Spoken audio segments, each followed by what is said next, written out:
मी कर्माला एकदा विचारलं की माझ्याच वरती एवढे संघर्ष का येतात, प्रत्येक वेळी माझीच परीक्षा का होते. तेव्हा कर्म शांतपणे म्हणालं, तुला सरळ रस्ता दिला असता तर तू या गर्दीत हरवला असतास. तुला वादळ दिली कारण तू झाड नाहीयेस, तू पर्वत आहेस. ज्यांच्यात कमी ताकद असते त्यांना छोट्या अडचणी पुरतात, पण तुला घडवायचं मोठं आहे म्हणून तुझ्या वाट्याला मोठे घाव येत आहेत. मी पुन्हा कर्माला विचारलं, मग एवढं एकटं का वाटतं. तेव्हा कर्म शांतपणे म्हणालं, मोठी स्वप्न नेहमी एकट्यालाच पेलावी लागतात. जे तुला सोडून गेले ते तुझ्या प्रवासाचे तात्पुरते प्रवासी होते आणि जे शेवटपर्यंत राहतील ते तुझ्या यशाचे साक्षीदार बनतील.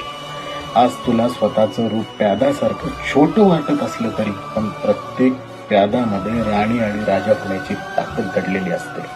फक्त शेवटच्या रेषेपर्यंत पोहोचण्याची हिंमत हवी.